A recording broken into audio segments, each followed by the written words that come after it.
আর এক শ্রেণীর ব্যক্তি আছে যারা আনতে যাবে আপনার আমার জন্য নতুন কাপড়, আর এক দল যাবে কবর খোঁড়ার জন্য, কেউ রেডি করবে আপনার আমার জন্য গরম পানি। কথা কোন ঠিক কিনা?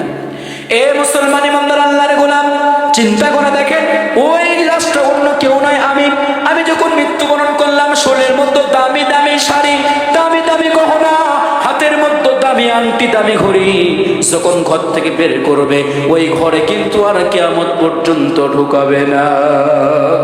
আমার ভাইরা, যখন ঘর থেকে বের করলো, সাদা কাপড়ের মধ্যে আমাকে আপনাকে প্যাকেট করে দিলাম, জীবনের তোরে শেষ বিদায় দিয়ে যখন আমাকে আপনাকে বিদায় করে দেবে, বাড়ির ভিতরে যখন শোয়া রাখবে, শোয়া রাখার পর চিন্তা করে দেখেন, খেয়াল করে দেখেন, যাদের ছোট্ট ছোট্ট মাসুম সন্তানগুলো থাকে, 5 বছর 7 বছর বয়স হয়, ওই সন্তানগুলো কিন্তু বাবার লাশের কাছে গিয়ে বাবা বাবা বলে ডাক দেয়।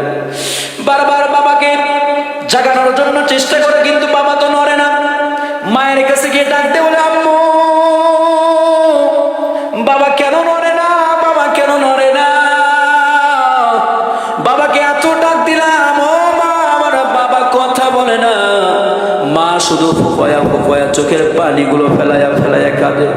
সন্তান ডাক দে, বলে মা গো, কতজনের আব্বু আছে, তারা তো বাবার কাছ থেকে টাকা নেই, স্কুলে যাবে, কিন্তু আমার বাবা তো আর নাই।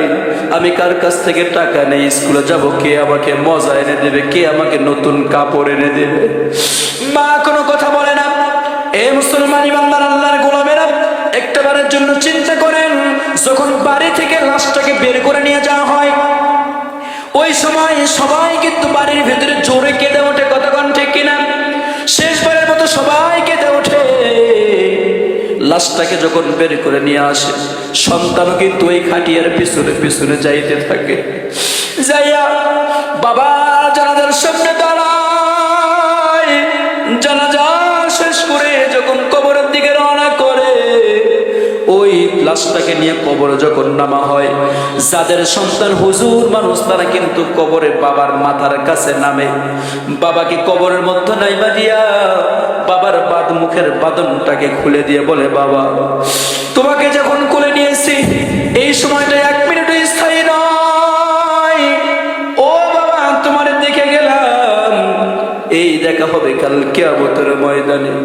সবাই যখন একে একে কবর থেকে ওঠে, কবর থেকে ওঠার পর সন্তানটা উঠতে কিন্তু একটু দেরি হয়। কথা কোন ঠিক কিনা? আপন সন্তান চোখ বুজে কাঁদে, চোখের পানি ফেলায় ফেলায় কাঁদে, একের পর এক খানার বিছায়া দেয়। কবরটা যদিও দিনের বেলায় দেয়, তারপরও রাতের মতো অন্ধকার হয়ে যায়। কথা কোন ঠিক কিনা? আমরা রাতের আঁধারে হাঁটতে পারি না, চলতে পারি না। অনেক সময় নতুন কবরের পাশে যাইতেও ভয় পাই। এ মুসলমান ইমানদার আল্লাহর গোলামেরা, চুল দাড়িগুলো পেকে গেছে, কখন যেন আমাদেরকে আজরাইল ধরে ফেলে দিবে। আপনাদের কাছে অনুরোধ থাকবে, ওই কবরে যাওয়ার আগে আমলটাকে পাকা করার দরকার আছে না নাই বলেন তো?